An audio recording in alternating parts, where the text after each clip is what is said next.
Happy Friday, everybody. It is an emergency edition of Hit and Hustle from IrishSportsDaily.com. As always, I am your host, Greg Flammang, and with me, as always, is Jamie Uyeyama, Jamie University. It's Friday, February 3rd, and Notre Dame does not have an offensive coordinator, Jamie. Tommy Rees has accepted the offensive coordinator position at the University of Alabama. And so he interviewed, I guess, on Wednesday, and then he interviewed yesterday. And it was right at the very end of our show yesterday. We were talking about 2024 recruiting, and someone pulls up in the chat like, "Hey, Tommy Rees going to Alabama." And I think I don't know how you felt about it, Jamie, but when I saw it the way it was reported, I was like, okay, well he's gonna go.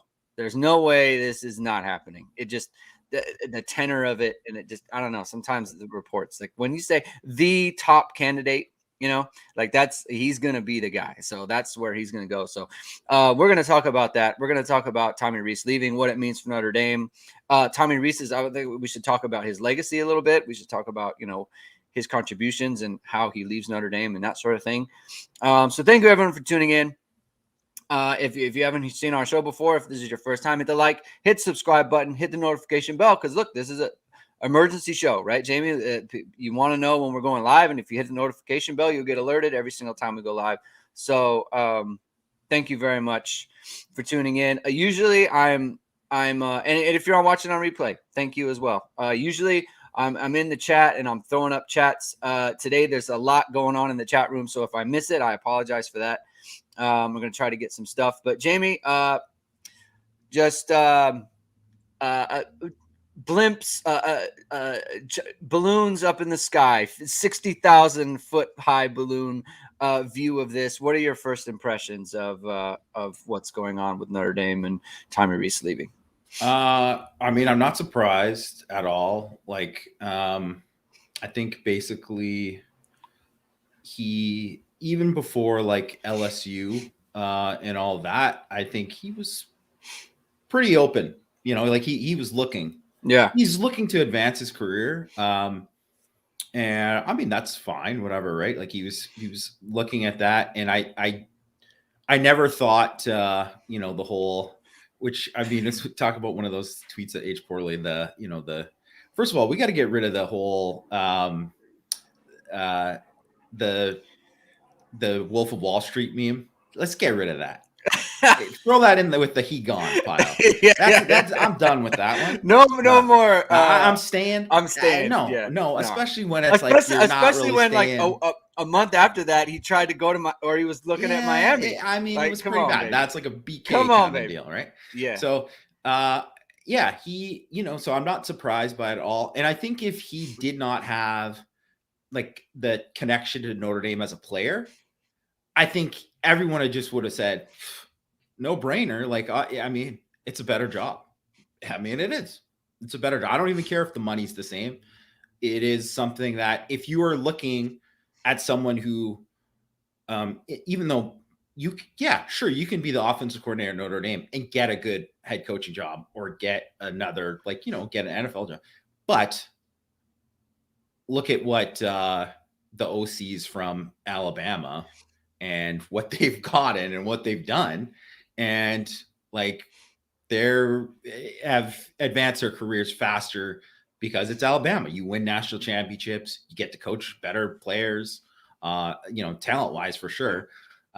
So, I mean, I don't think anyone could blame him for that. And so by that thing, I'm not surprised at all.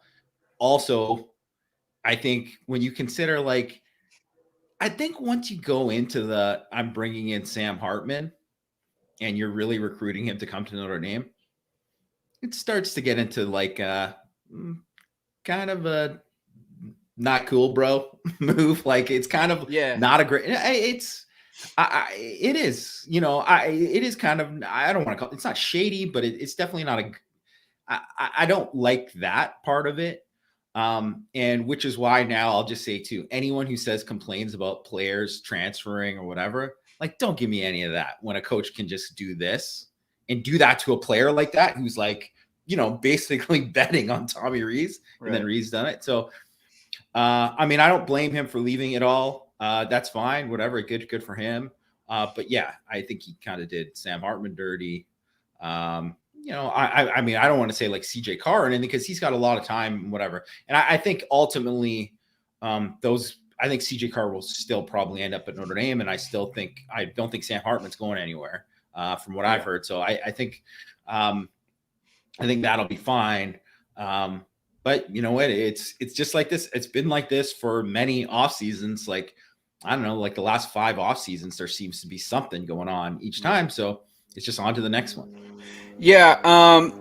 To me, it's not about like blaming him or whatever. It's your career. Do what you want. Right. I mean, it's his thing. I think it's a good point that I'm not surprised that like, I think for a lot of last year, especially in the offseason, like I felt like this is the last year of Tommy Rees.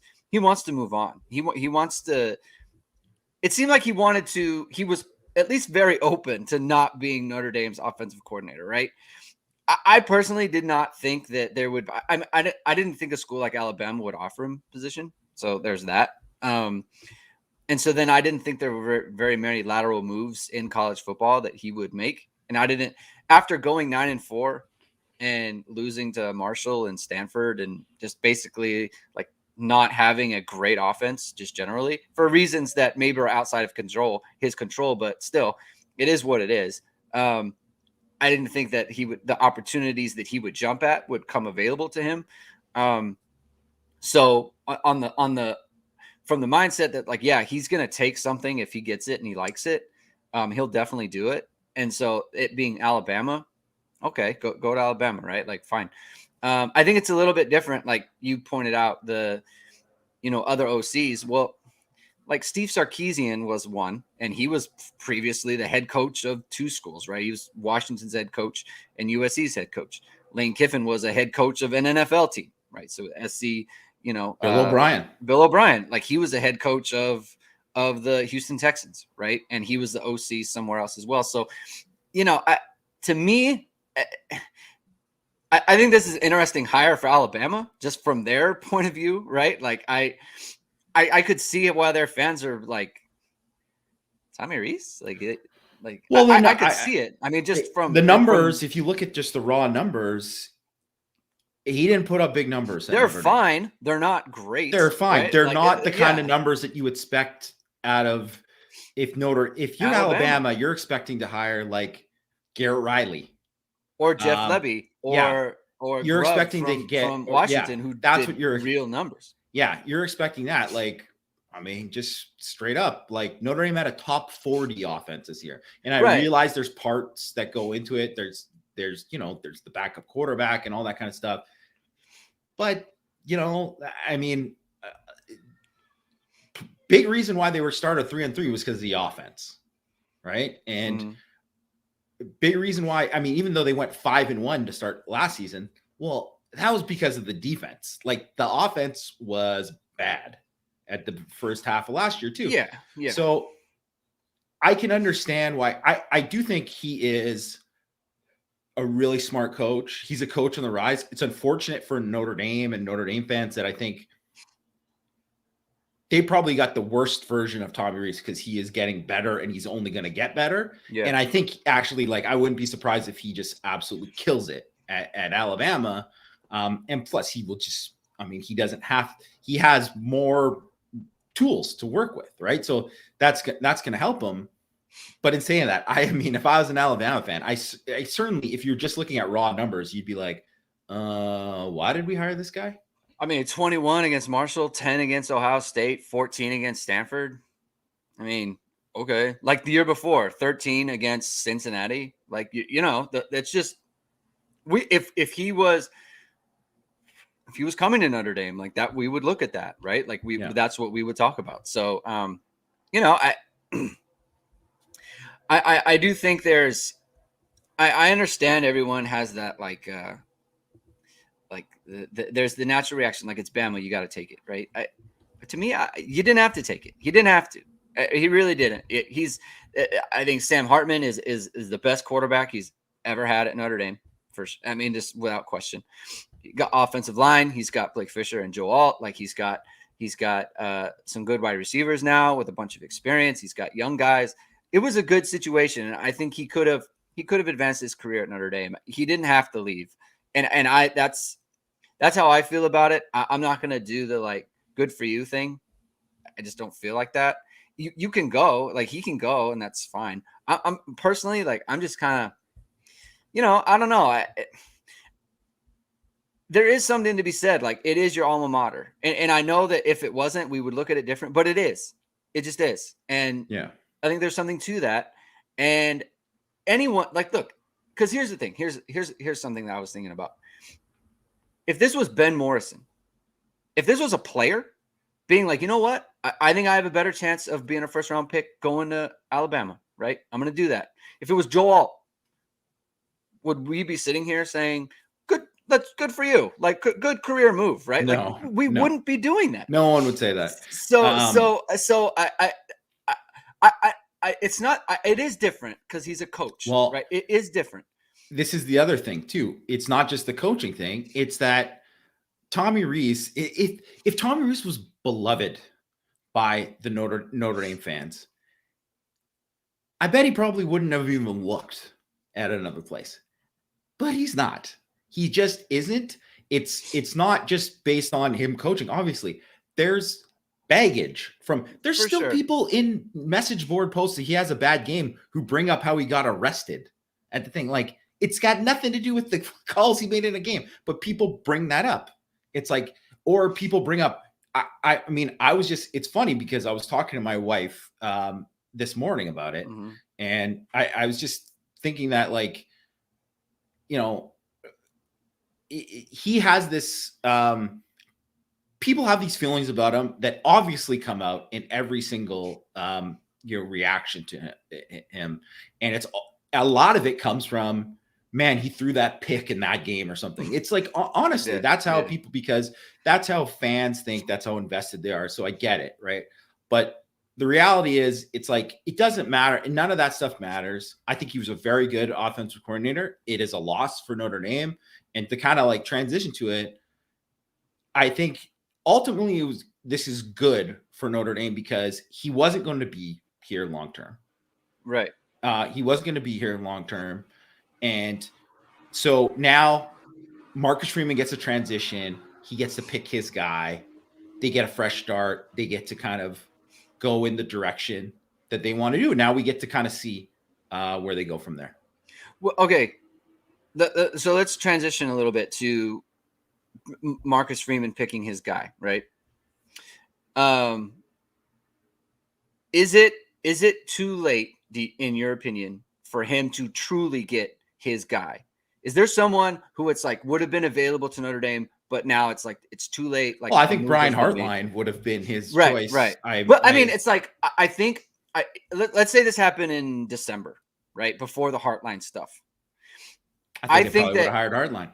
I think they would. Well, would have offered him. He would have gone after Hartline, and then he would have got the bump up at Ohio State. Right. And so then, I think that would have happened regardless. You could say Garrett Riley is one where it's like, maybe he would have. He might not have gone to Clemson. Like that. That is true. Or he might have been like, this is a better fit. Like we don't know, right? It's so I think there's some of those guys. So like, would those guys have been on the list? So by the way, go to irishsportsdaily.com. I just put out a potential Notre Dame OC list that you can check out there.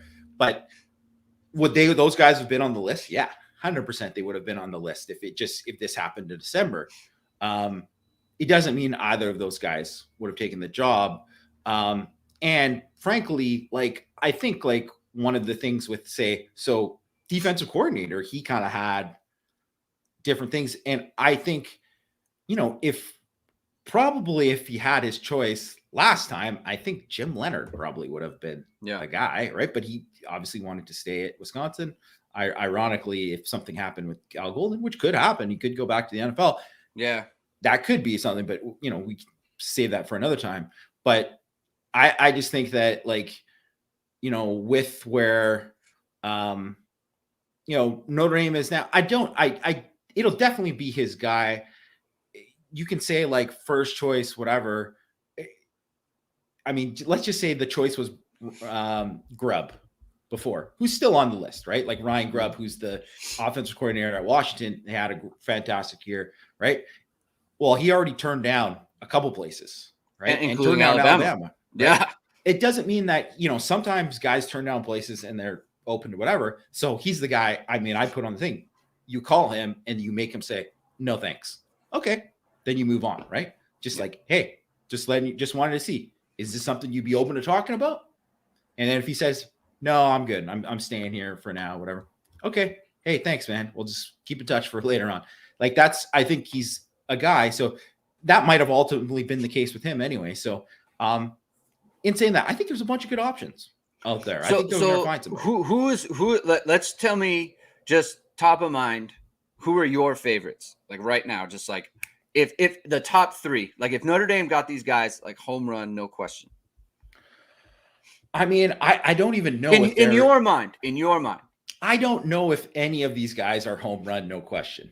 Okay. Like I don't think there's a guy out there. So even I say like Garrett Riley, who most people would say that's a home run, no question. Yeah. Literally no one was talking about Garrett Riley a year ago. You know what I mean? Like, for sure. He was not a name. So it's become a name, right? So like, that's, I don't know, like for sure. Like, I don't think there's anyone on this list that I would say is a definite home run. I will say, like, I am the three guys I'm most intrigued with are Brian Johnson, who was the quarterback coach of Philadelphia Eagles, obviously helped Jalen Hurts a ton this year, was at Florida with Kyle Trask and everything that they did in that year. Kyle Trask was a Heisman contender.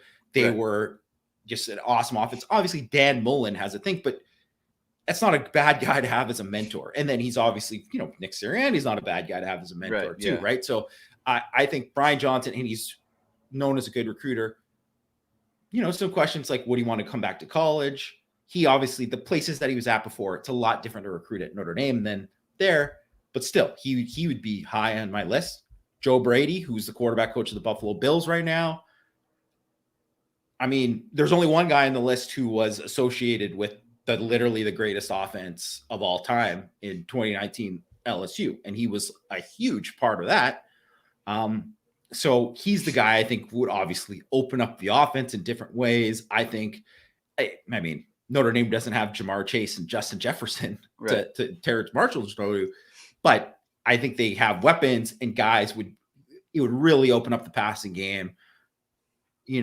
Does he want to come back to college? I heard he's, not a guy who loves recruiting that much. So I don't know. Right. But if he wants to get back as an OC immediately, this is probably the thing. So those two guys, really intrigue me. And then after that, I mean, I tell you what, I'll kind of split it because I think like, Warren Ruggiero, who was the offensive coordinator, who is the offensive coordinator at Wake Forest, right? Yeah. So he's intriguing because, well, first of all, they were top 12 in OF plus, right? The combined FEI and SP plus rankings on offense at Wake Forest. The last 2 years, they were top 12 both years. Obviously he's familiar with Sam Hartman. A big reason why Sam Hartman is what he is. People would say slow mesh, whatever. I think that's a product of them being at Wake Forest and the talent they have. Is he a guy who's just would bring some of that slow mesh stuff, but not really full in? Because I don't really see that being like, I don't see Marcus Freeman being like, yeah, we're going to switch to like, that's not something that I see. But I'm kind of surprised that no one has like kind of bigger has come on and hired him to this point. But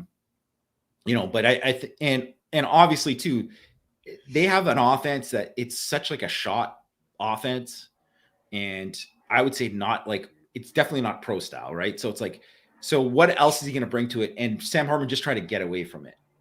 So is he a fit there? I don't know, but I mean, he's definitely done a good job. right? I mean, And someone else who intrigues me is Brian Lindgren from he was the next Oregon other guy I State. was going to say. Yeah. So Because he's got our Oregon State runs an offense most similar to Notre Dame, and he's a quarterback guy too. Yeah. Because there's a couple options like the Kansas coordinator. Like I like him a lot, but he's an offensive line. He's an offensive line guy. Like he played on offensive line. Like I do feel like it does have to be someone who's going to work with the quartarbacks, or else you got to shuffle a whole bunch of other things. So that's why I think Lindgren is a really good choice. I mean, what do you think about him? Yeah, I've liked him. I think Oregon State. I mean, they're just a team that completely maximizes the potential of their guys. They've been good. I mean, they've been like top 40 on offense. They don't have top 40 talent. Like, right, for sure. They're one of the better offenses in the Pac-12 year after year. And obviously Jonathan Smith is his coach, but he also, ran the offenses for Mike McIntyre, who was a defensive guy at Colorado and San Jose State. And San Jose State had a really nice offense back in the day. I remember like when McIntyre was there. Colorado, obviously they had no talent when he got there, and they got better and better. So they didn't have prolific offenses, but I liked kind of what they did there. And they have like the most similar stuff, but I think those guys kind of stand out to me. I don't know. Like, I think like, I've seen a lot of people say like Joe Moorhead, right? Joe Moorhead. And it's like, I don't think Joe Moorhead is interested in kind of getting into, I know he loves Notre Dame. I do know like he was like his dream job was to coach at Notre Dame for. Yeah. So maybe that changes something, but I think he was kind of one of the reasons why he went to Akron is because he wanted to get out of the spotlight and just wanted to be a coach. And, and I also think he doesn't like recruiting. So it's like, that's why he go to Akron, right? Like you just want to kind of do that. So I don't think he would be an option, which is why I didn't put him on the list.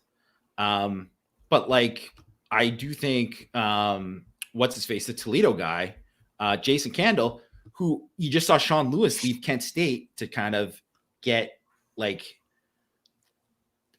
he wasn't going to go from Kent State and get a Power 5 job. Like that doesn't happen now where a MAC guy gets a Big Ten job anymore. That's not how it works. Right.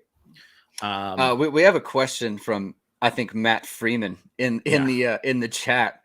Does the next OC need to put a huge emphasis on tight ends, or would it be refreshing to see new OC put an emphasis on wide receivers and getting them the ball in space? Objection, leading the witness, Your Honor. Yeah. Leading the witness, Your Honor. So I guess what Matt is saying is Kyle Shanahan cannot be a candidate because of this. Because you can't be explosive with tight ends. So Kyle Shanahan out. We do not want. As far as Matt Freeman is concerned, I mean, I do think like there is an opportunity here to kind of expand like the way and not just that, but like, look, it's so cliche. Like anytime someone leaves, this is actually what this is an opportunity. It's an opportunity, and it's like, of course it is, right? Like, yes, anytime someone leaves, it's an opportunity to make a change and an upgrade, right? Just like with Brian Kelly left. This is an opportunity for Notre Dame.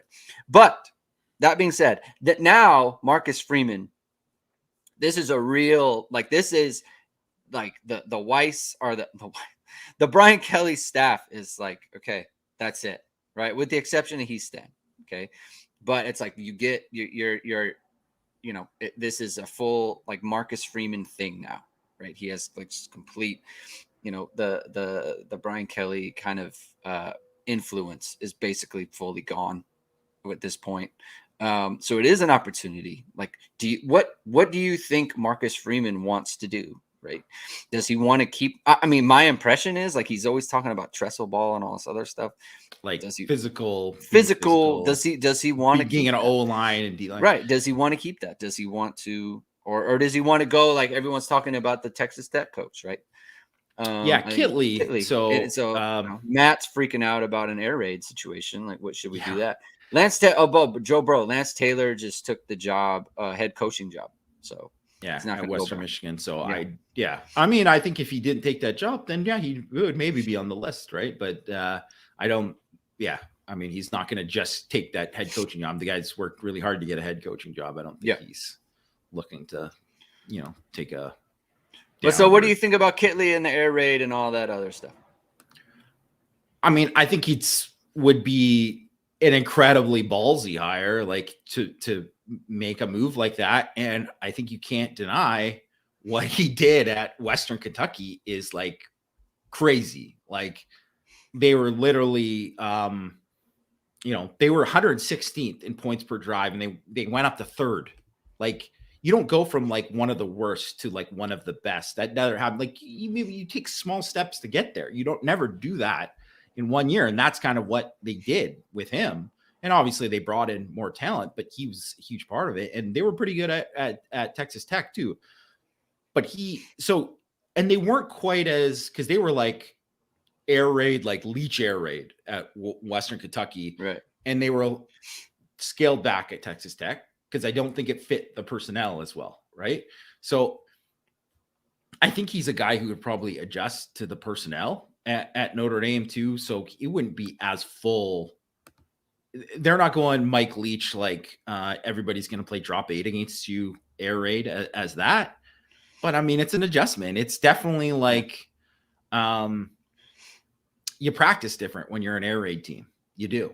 And I think, I mean, there's different variations. It's kind of like, I think with even, so Phil Longo, who took the Wisconsin job like that, he's an air raid guy. It would be a big adjustment doing that. So I don't know if that's, my guess is based on everything as Freeman has said, that's not the direction he would go in, just because of like philosophy wise.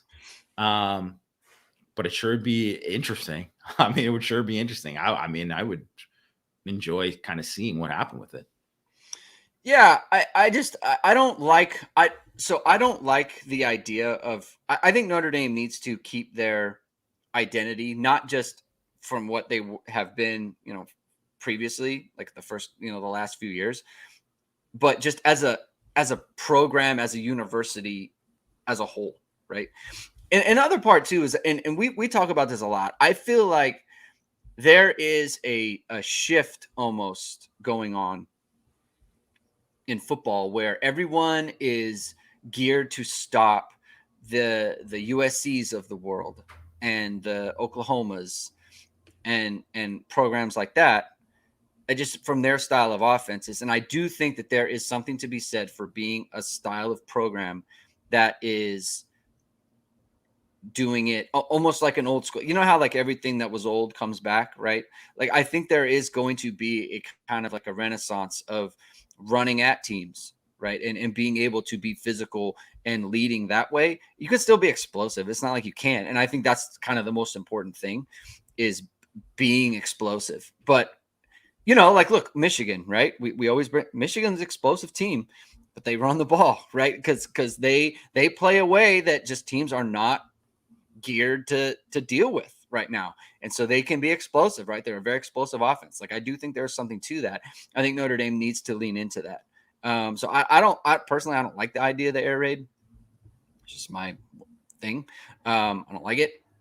So it'll be interesting to see. That's why I'm really into like, the Oregon State coach or the Utah offensive coordinator. Although like that's kind of like getting him away from like Whittingham and that sort of thing. Okay, so Andy Ludwig, I didn't put on the list. I saw some people put his name, and I think it's like one of those things. I mean, I think if you have followed college, if you're just kind of like the Utah guy, I mean, I like Utah's offense, then fine.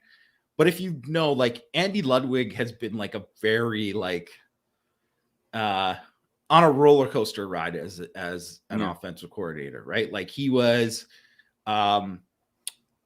brought into Oregon, and I think he was the guy who came to replace Jeff Tedford. So this is how long ago is how long this guy's been in the game. So one, he's like an older coach.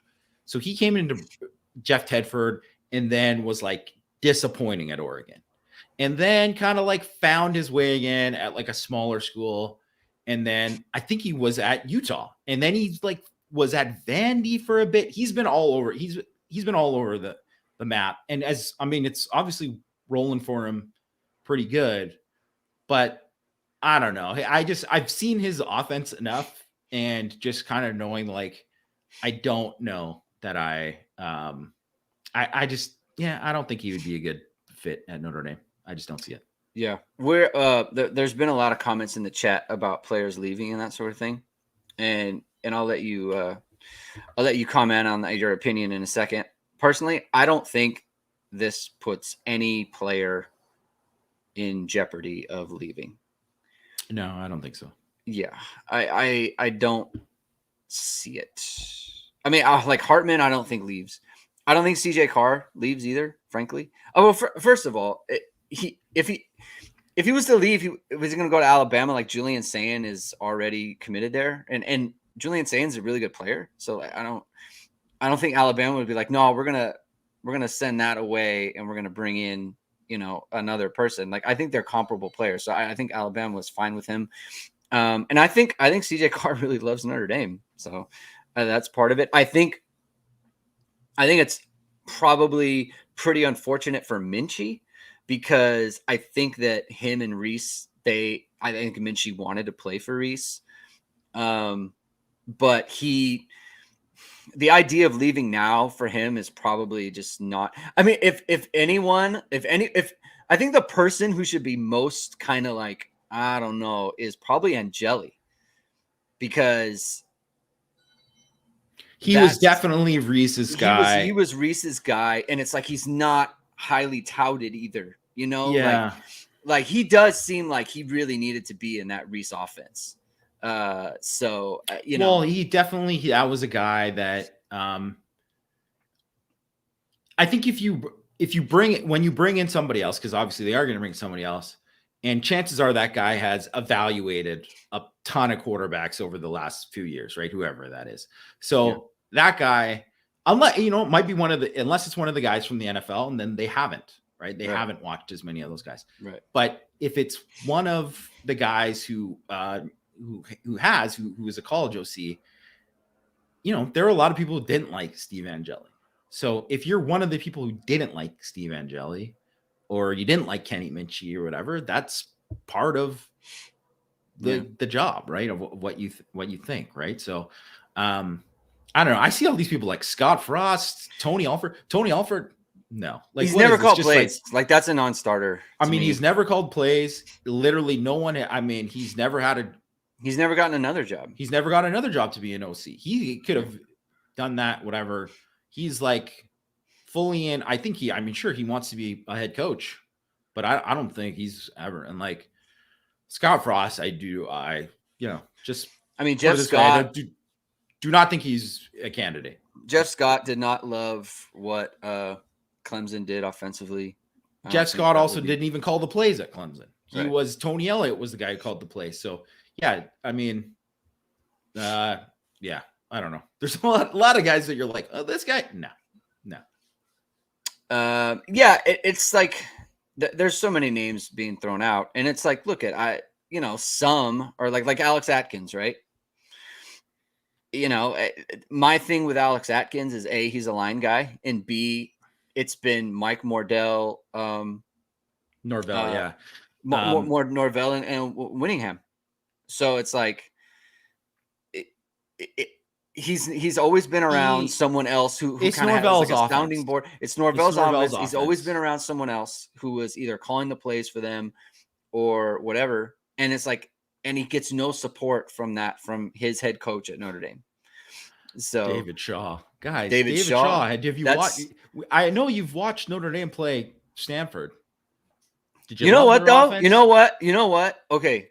Did you see how Michael Wilson is tearing up the Senior Bowl right now, but then he did nothing for Stanford? This is what I think they should do. That's with David Shaw. Bring in David Shaw to replace Jason Garrett.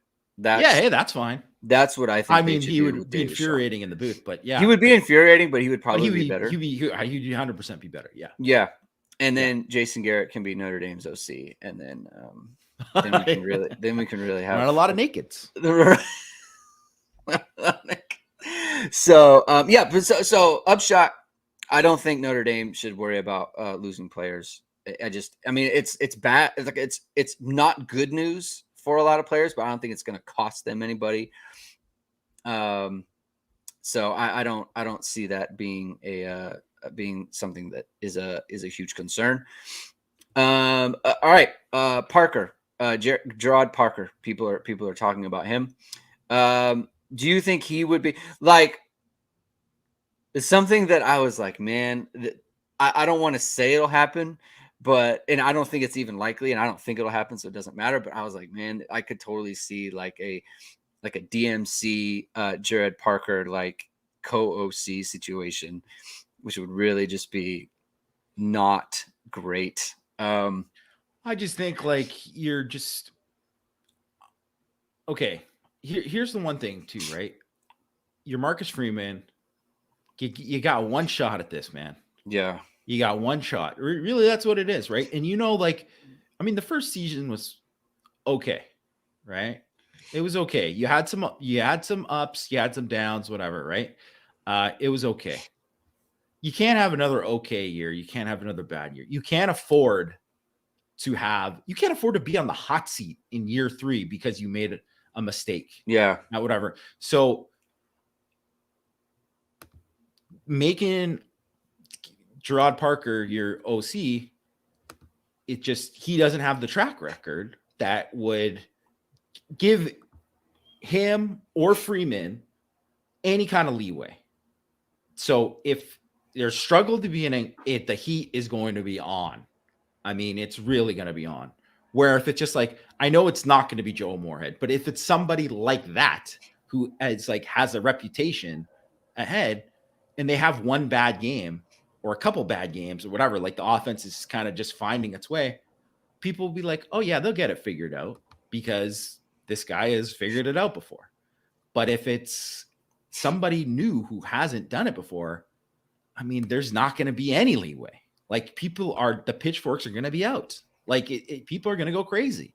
And you just can't afford to be like worse on offense. And you just don't know if you would be, right? You just don't know if you would be. So I think it's just one of those things where you just can never know. Logan you Diggs. can never know with those. Logan Diggs. It hurt, but the work don't stop. Or the work doesn't stop. Still locked in on one goal. So there you go, right?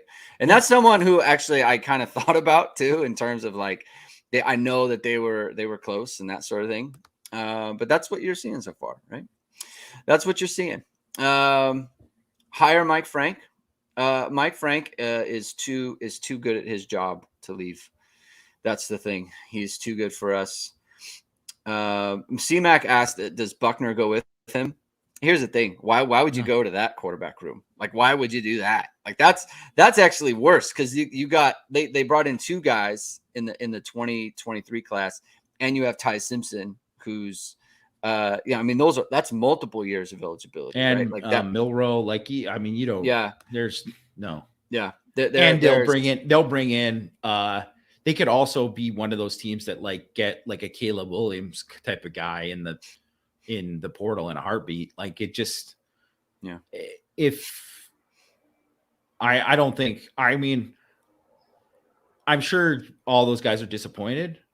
But now, I mean, if I was Buckner, I'd be, you'd be disappointed, but in a way, you kind of almost be excited because, Rees, I mean, Hartman was his guy, right? So the next guy might be like, man, I'm just really intrigued by it. It kind of puts things almost more on an even playing field, really, right? Because the new guy's going to come in and be like, I really didn't know much about Tyler Buckner other than just the film, and I didn't think much. So if Buckner goes and lights it on fire, he probably has a better shot.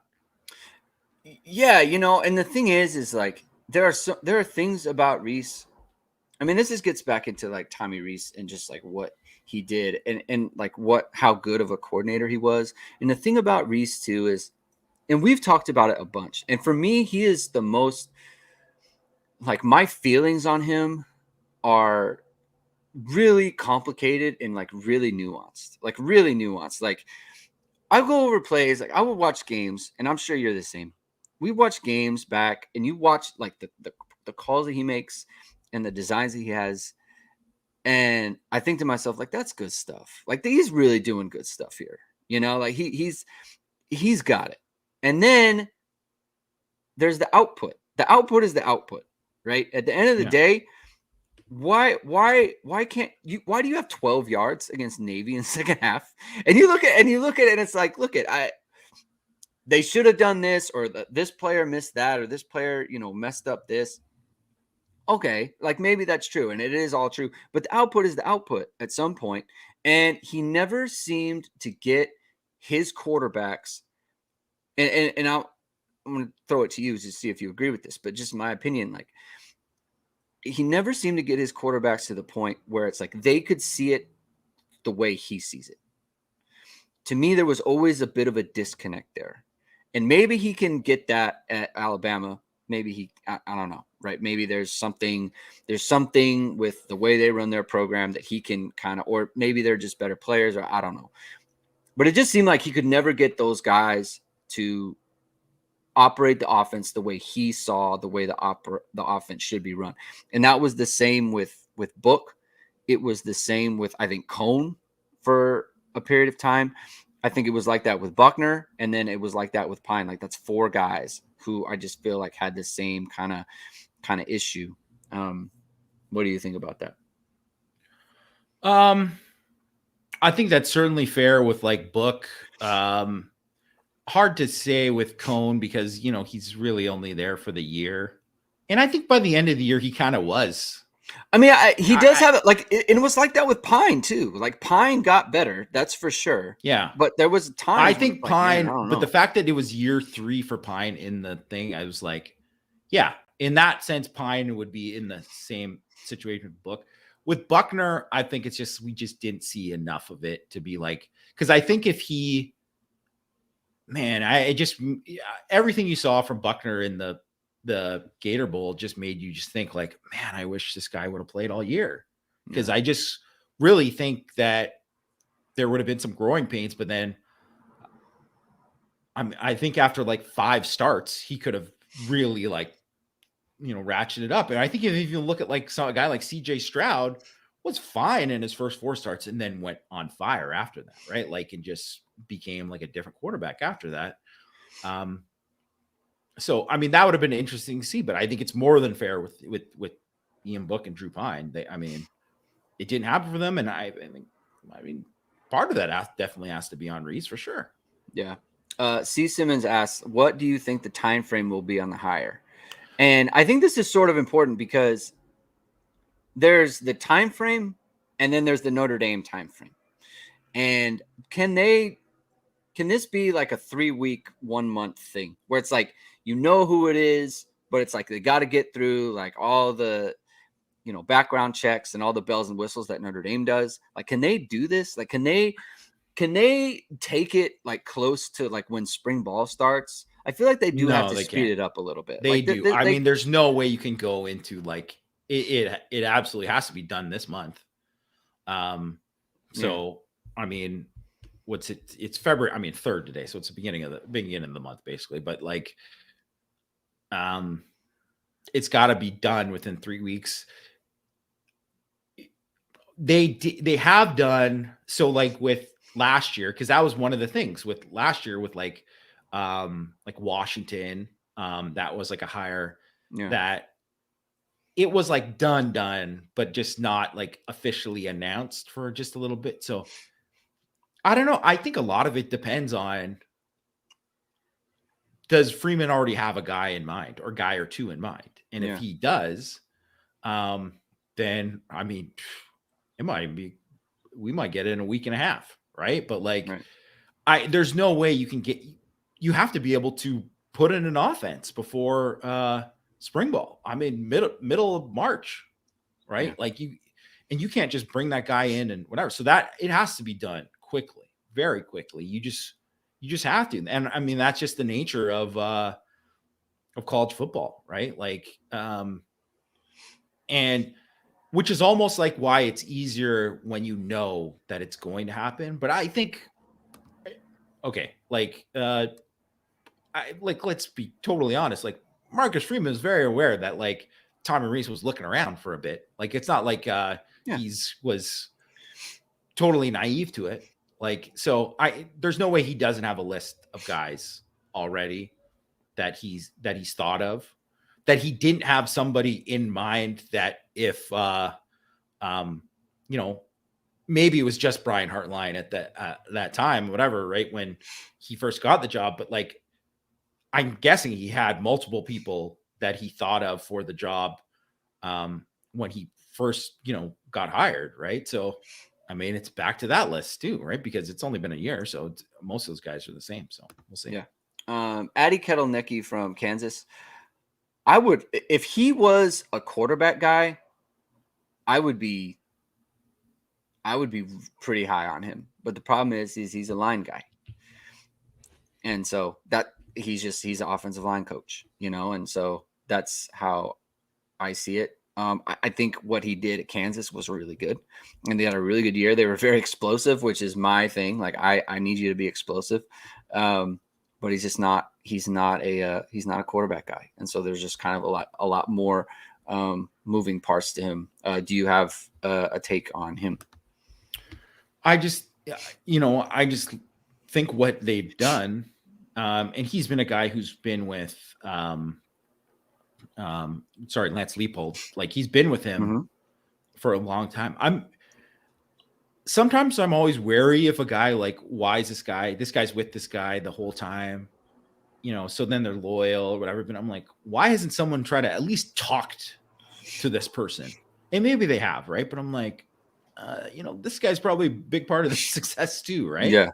But then again, I think one of the things with like people said that about Jeff Quinn and Brian Kelly, right? Because he was the guy. So I don't know. Maybe he is the Jeff Quinn of that relationship or whatever. But like, I don't know. He's a guy that I would at least talk to. But I guess when you look at like where, if it's a guy who doesn't coach quarterbacks, it's got to be in just an app. That is where it has to be a home run where you're like, this is just has to be this guy. And then we'll figure out the rest of the staff around it. Yeah. C-Mac asked, does this affect Harry Hiestand? I mean, I don't know. I mean, I think it's possible. If it does, then I think someone like Andy Kittle-Nicki, that becomes like more viable to me, because then you have something to fill, right? And so it becomes more viable in that case. But that person has to get along with Harry Hiestand, whoever. If it's a quarterback guy, that person has to get there. I mean, that's the only way. Like, I mean, you would probably ask Harry Hiestand, like, are you cool in this? But it sounds like he's in it, and he frankly just loves being a line coach.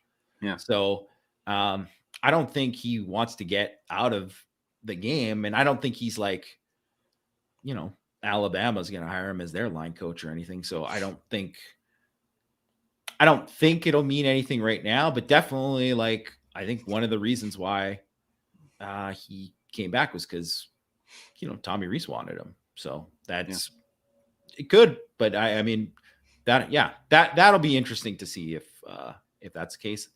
And of course, if that does, it opens it up in what what you're looking at. Yeah. What's your take on the Tommy Rees offensive coordinator experience? Like just in general? Just in general? Like, was he a better OC than Chip Long? Yeah, I think he was a better OC than Chip Long. I think Chip Long was a better throw away the off-field stuff. Yeah, I think Chip Long was better at certain things in terms of like designing, like, not that Tommy Rees had his like shot plays, and he certainly had like his like gadget stuff that was, worked it in at right times. But I think Chip Long was like really good at that. Like he had just a great feel for that. And I think that was one thing that, like, because even when Chip Long, you'd be like, man, I don't like how the offense looks and how they execute, but then boom, right? He had that. Where I don't think Tommy Rees, when things weren't going good, I don't think he had it. I think Chip Long could like go and get that when he didn't. I think though, when like Tommy Rees was humming and he really had it going, like I think he was just far superior to Chip Long.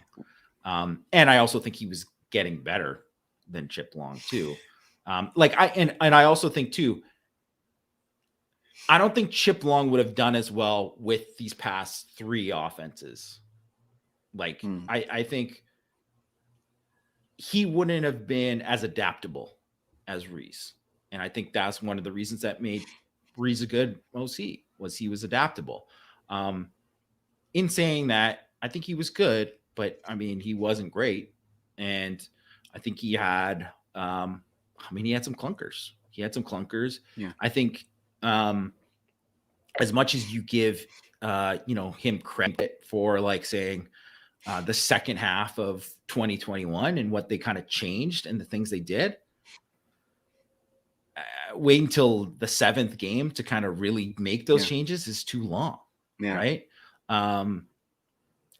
The kind of adjustments that it took, like, I don't think he did a good job to start this year with Buckner. Like, I don't think that wasn't the offense I expected to see with Buckner. Right. And I think it was trying to fit him into more of what he wanted to do rather than doing what was best for him at that time. It was best for the offense in general. And I think that's one of the reasons they lost the Marshall game, really. Yeah. Right. I think he did a really poor job in that Marshall game. Yeah. And that sticks for you. And he did do a good job in that. I know Pine was certainly part of it, but I don't think he did a good job in that Stanford game either. And that's another reason too. So, I mean, those go on the resume, right? Yep. So it's part of it. It's just a bummer because I feel like this year was going to be his most talented team for sure. Yeah, it was going to be the one. It was going to be his best chance to have like a really great offense at Notre Dame. And, he's leaving before, because I think I was excited for what they could do and what he would do and what Hartman would look like with him. But he doesn't get to do it. And so you look back and you think like, oh man, like you feel like it never got to its potential, right? You never saw it, right? He's a prodigy or whatever, right? You never saw it come to fruition. And so you saw a lot of glimpses of it. Right. And it never just came together. And I felt like it was going to come together this year, or at least it had the best potential to come together this year. And it just didn't happen. And so that's unfortunate, I guess, for the best way to put it. And then that's too bad. Do you want to talk a little bit about the Al Golden stuff? I mean, that's so, I feel like it's very potential. It could become something and it could become nothing. And so it's just like, what? Yeah. Where do you even go with it? Like Matt reported that it's possible, right? That he could get an NFL position.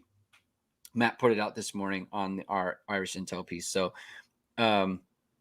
it's not nothing, right? Like it's the fact that Matt put it out there it makes me think that it's something that could happen. And maybe he even is looking to have happen, but we don't know.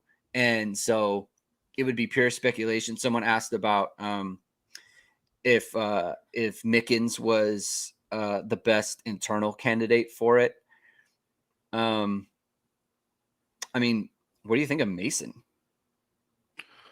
I think it's like kind of like outside. A little too soon for Mason. I don't know how. I just don't know enough. I think he is very similar to Clark Lee, and like I think he thinks about the game in a very analytical, very intelligent way. And I think he's someone that no matter what job that he was asked to do, he would do well in it because he would look at it. He would tackle it in a way that was unique and would get the best out of that situation. I don't know too if he's like the best, because I don't know if like he's just would be ready to take that on. But I mean, it certainly would. I think it would. I mean, it would say more about him than it would be like whatever. I think it would be like, okay. I mean, I would be ready to roll with it if it was the kind of decision he made. I think Mike Bickens is a really good coach and a smart guy. So I don't know, that could be, but I also think that if anything were to happen, there's a lot of like, there's the defensive coordinator candidate list is much more robust than the offensive coordinator candidate list, in my opinion. Should they call Jim Leonard? Yeah, I mean, whatever. They should offer him the job. If Al Golden says he's leaving, then you just phone Jim Leonard and just be like, hey, you want it? I mean, he's already interviewed him before. He's talked to him before. Yeah. Whatever, right? So it's either you know that this is a guy you like and he's a fit and you like what he does or not. So it's like, and I mean, he's without a job right now. Just basically like, I'd be like, hey, what's going on? Are you going to take a job in the NFL or what? What are you going to do? Or you just want to sit out this year? If you want this job, it's yours. Just say it. And then then he's like, you want to bring your family down to come check it out, whatever. There's the interview. Then he comes down, he likes it. Then just be like, 2 days later, it gets announced that, gets leaked that he's the guy. 4 weeks later, they have a press conference, right? So that would, I don't know. If that was, I mean, he would 100% be my first choice if that was the case. So, I think there's probably a couple reasons why, getting back to the offensive coordinator, like I think there's probably a couple reasons why Joe Brady is not a good idea, but I try it out. You know what I mean? Like, maybe you need to try that out. Like that's because that was a great offense. And look at maybe a lot of he was saying like with the Panthers. I don't like recruiting. I don't like right. And okay, fine. Okay, but it didn't work out with the Panthers. Yeah, and then you go to Buffalo, and it's like now you're the quarterback coach. Like maybe he just said, you know what, like. It's better for me to be in college. Like I want to try again. And I won a national title at LSU. Let me go try to do it at Notre Dame. Like if he's open to it, you got to do it. Yeah. That's what happened with Chip Kelly. Right. So, could be the same thing with Joe Brady. I will say though, that like one of the reasons like Matt Rule fired him as the coordinator at Carolina was because he was like, Matt Rule wanted to run the ball like way more. And he was like, nah. Whatever, we're passing it. And then so if that's kind of like where he's at, like I don't know. I mean, maybe it might be not a good head coach and coordinator match, but I mean he would definitely be intriguing. Clontarf, I'm gonna say that. Did Greg and Jamie discuss Moorhead? We did earlier in the show. You can go back and listen to that. Here, let's assume for a second that Joe Moorhead is interested. Marcus Freeman calls him up and it's like, yeah, I'll come back I'll leave Akron for Notre Dame. Like you said, he loves Notre Dame, dream job, Would he be then just kind of like, if he wanted to take it, like what would you think of Joe Moorhead as the offensive coordinator at that point? I mean, I think it would be a pretty good hire. He's a really good offensive coordinator. He's obviously like a heavy RPO guy. Yeah. What they did at Penn State was awesome. I think he did a pretty good job at Mississippi State too. I don't think he should have got fired. Maybe he just wasn't a good fit there, like culturally. Yeah. And that was like kind of more to do with it. And then at Oregon, I think it was, I don't know if he was like, I don't think he was like, they were very flash. And I don't think he's a flash guy. Yeah. Which kind of fits more with Notre Dame, right? Yeah. So, yeah. Midwest, he's he's a Pennsylvania guy, right? Like, I think that kind of fits more with him. Obviously he's at Akron right now, but I don't know. I think that would be if he wanted to do it.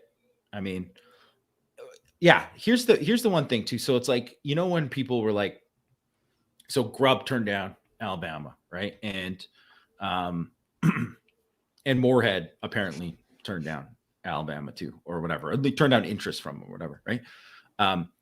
So I think people just think like, I mean, it's Alabama, it's a no-brainer. And maybe for a guy like Tommy Rees, it is a no-brainer, right? Because he's like, I mean, BK yelled at me all the time. I don't care about anything. But if you're like a 50-year-old man, you're like, Nick, get the hell out of my face. You know what I mean? Like, get out of my face, or you're gonna see these fists. Like, that is like, because some people like, I'm not gonna deal with that from my head coach. Like, I respect you, you respect me, right? It's true, right? Like, people don't want to like. You got to be able to do it. There's a dynamic there that you want to, and also too, he coached in the SEC. He's like, I don't really want to do that. Like, I don't want to be part of that, that culture or whatever. It's not for everybody. Like how some guys like Jeremy Pruitt, that guy can't coach in any other conference other than the SEC. Yeah. He is not a fit anywhere else. Right. And just Joe Moorhead is probably just not a guy who's a fit in the SEC. So that just might be something where, or even a guy like Grubb too, right? Like, maybe he's like, I could work for Marcus Freeman. I just have like this camaraderie with him, like whatever. I have this, I have this feeling about working with him. Yeah. And maybe he's like, I don't know if I could work for Nick Saban, because like Nick Saban, he is a very tough guy to work. He's a great coach, right? But he is a very, very, very tough guy to work for. Yeah. I mean, I know, Kevin, you're laughing at it, but I'm telling you that is absolutely something you can do that. And maybe Lane Kiffin will take it. And obviously his dad was like an old school coach too. And maybe he'll take it too. But there's some coaches who are like, I mean, Nick, you better shut up on this, on this meeting. Because something bad's gonna happen. Like, it happens. Like, there's coaches get physical sometimes. It happens. Yeah. Rajon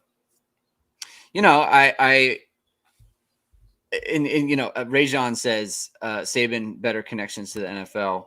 That's what Rees wants. Look, Tommy Rees kicked the tires on Miami. You kick the tires on Miami, you're going to go to Alabama. Like, that's just what he's doing. Just get rid of Xander Cruz from here. This guy's just coming and complaining. We've talked about a lot of people we liked, man. Whatever. Go to Irish Sports Daily. Check out the list. People are just asking random names. That's fine. And we're just telling you why they won't be a fit. But don't come in here and complain in the comments all the time. You're always in here in the comments. Don't complain, man. Like, everybody else having a good time. Yeah. Yeah. We're Tommy Rees, he left today. We're going over the pros and cons of everybody. Yeah, we're not interviewing anybody today. We can't make the choices. Yeah. Like, when what do you want from us? When we find out who they're talking to, we'll go over that then too, right? Like, that's fine. That's fine. So chill out, man. Chill out. I'm not gonna like boot you from the chat, but chill. Okay. Well, okay. So I guess that this is probably a good time to leave it there. So what we'll do, this is a good thing. Okay. There's going to be a lot of stuff going on right now. Okay. There's going to be a lot of coaching candidates. There's going to be interviews now, maybe stuff going on with Al Golden. So we're going to be doing a lot more shows about this coming up. This is why we have a channel, right?